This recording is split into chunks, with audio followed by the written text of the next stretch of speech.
இருக்கக்கூடிய டிஎம் கோட்டை வருவாய் குரூப்புக்கு உட்பட்ட நம்முடைய செஞ்சடைநாதபுரம் என்கிற கிராமத்திற்கு அருகில் உள்ள பகுதியில் நம்முடைய கந்தசாமி அவர்களுடைய 20 acre survey number survey number 248 51 survey நம்பருக்கு உட்பட்ட அந்த 25 ஏக்கர் இன்றைக்கு கம்பு பயிரிட்டு இருக்கிறாரு.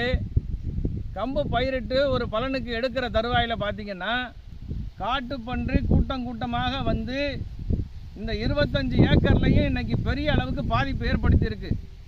பல இடங்களில் தோண்டி குழியாக போட்டிருக்கிறது போக மொத்தமான இடங்களையுமே வந்து ஒடிச்சு இந்த குருத்தை கடித்து மொத்தத்தில் கடிச்சு போட்டுற வேலையை செய்யுது.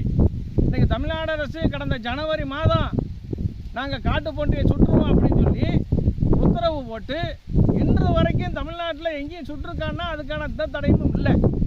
பல்வேறு இடங்களில் இந்த காட்டுப்பன்றி அழிச்சுக்கிட்டே இருக்குது. குறிப்பாக ராமநாதபுரம் மாவட்டத்தில் நம்முடைய காவிரி வைகை கிருதமால் குண்டாறு பாசன விவசாயிகள் கூட்டமைப்பு தொடர்ந்து இதுக்காக நம்ம தொடர்ந்து போராட்டம் நடத்திக்கிட்டு இருக்கோம். மக்களுக்கான கோரிக்கையை வச்சுக்கிட்டு இருக்கோம்.